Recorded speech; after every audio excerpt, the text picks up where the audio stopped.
Hey, what's up everybody? Welcome back to another NIKKE reaction. Instead of doing a CPU freeze like I said I would probably do last time, I decided to go with a brand new one that was released about 16 hours ago from Cosmograph. Beautiful Shot Midnight Memories. I, of course, assume that this is going to be some sort of a summer anthem song because of the thumbnail, but it's also NIKKE, so boobs in the thumbnail are kind of expected. But either way, it's Cosmograph, and I do enjoy his music, so I had to listen to this one.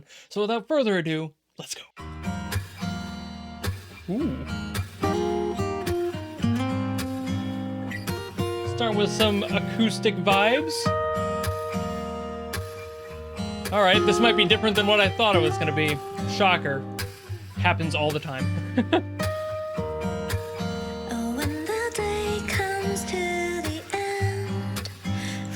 Oh yeah, this is way more chill.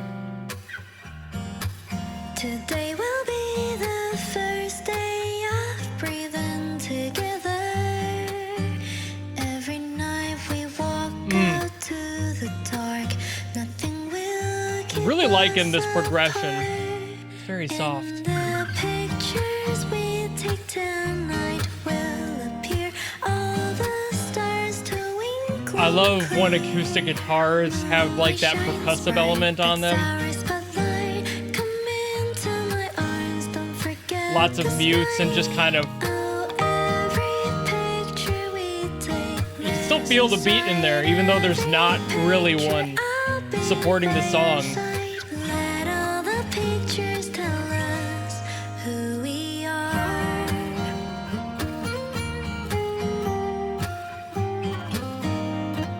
Just vibing.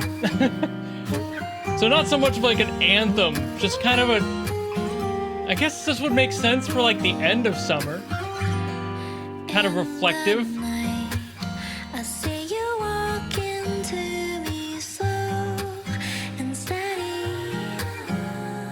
I'm just kind of chilling with this one.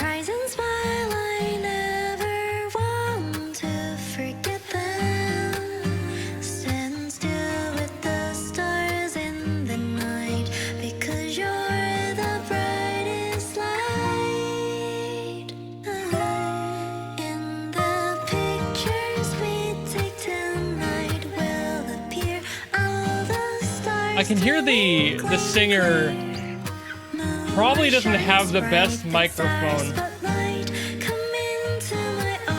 but it kind of adds to the aesthetic. I'm actually vibing a lot with that. I think that works really well in this case. I actually think I've said that about a NIKKE song in the past. Maybe that's the same singer.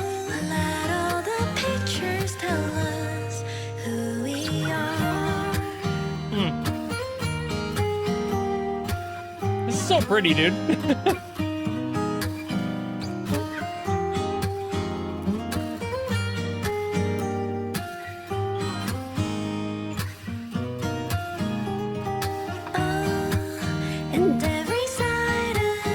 Honestly, I thought it was just gonna go more an instrumental there. Kind of surprised me with the lyrics coming back.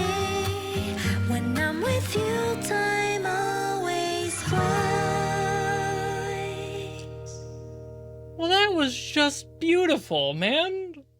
I was expecting like an upbeat, dancey song or something, but nope, I just got vibes, okay? All right, so I looked up the singer. I couldn't find any other songs that I knew them from, and none of them were from NIKKE, so it must have been somebody else I was thinking of in a past video, but her other work has perfectly fine quality, so I assume it was just for specifically that aesthetic, which totally tracks as well. Sometimes just going for that aesthetic is exactly what you want. That sort of bedroom recording vibe, that like girl with the ukulele kind of energy, you know? It's that sort of thing is what this song felt like, and there is definitely a homey, familiar energy to that that's very, very nice to just reminisce on. It feels much more personal and a lot more reflective in that way, so there's a specific aesthetic to arrive at there, and I think that they nailed that, considering that I was legitimately mistaking it for maybe just somebody with lackluster equipment, but it fit for that reason.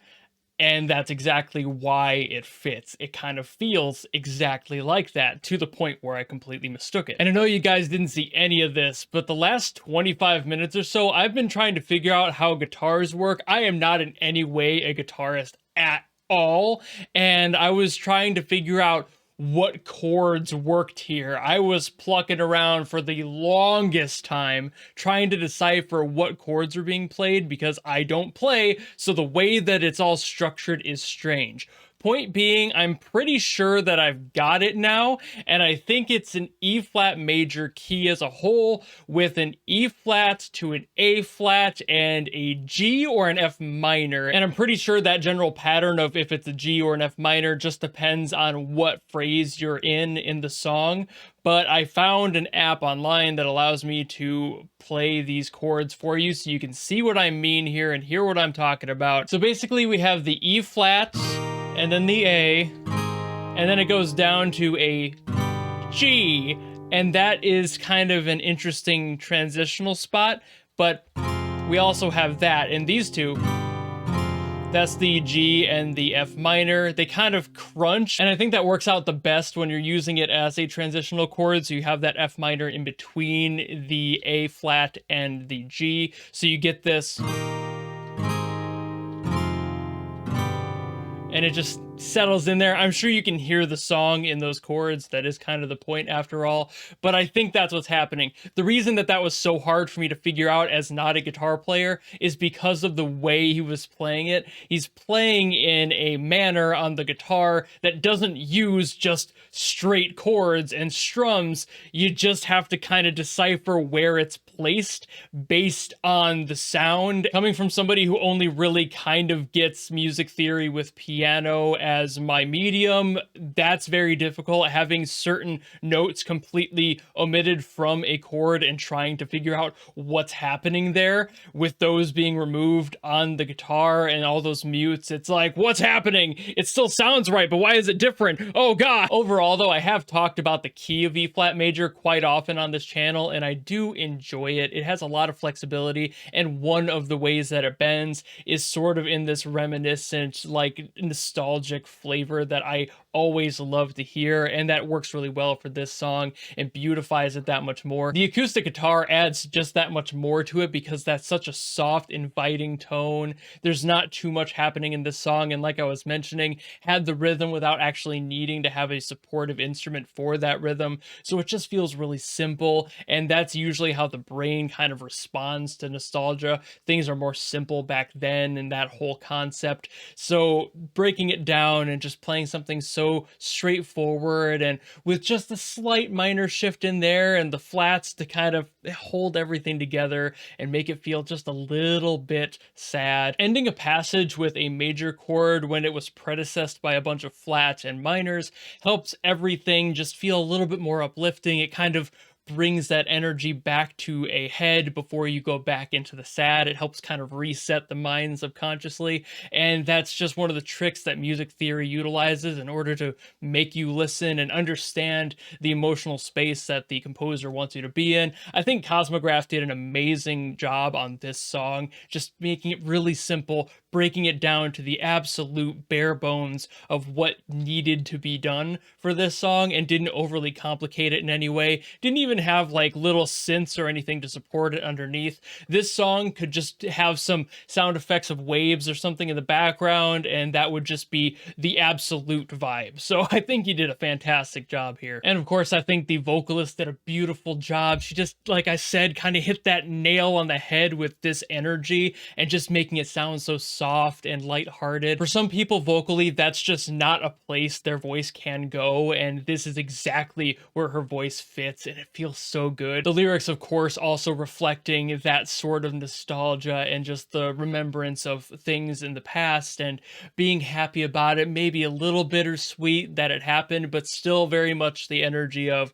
don't be sad because it's gone, be happy that it happened. But I think that'll be about it for this song. Like I said earlier, I had a bunch of time that I was just trying to figure out what was going on here, so I have been recording for like 45 minutes just trying to to figure out how guitars work. But thank you so very much for watching. If you enjoyed this video and you want to request something, pop it down below in the comments and I will do my best to get to it as always. And if you just like this video and you want to follow me and support me for more in the future, you know how to do all that. I know I'm going to have to get to a CPU freeze at some point, so look forward to that if I get there, and I will see you in the next video.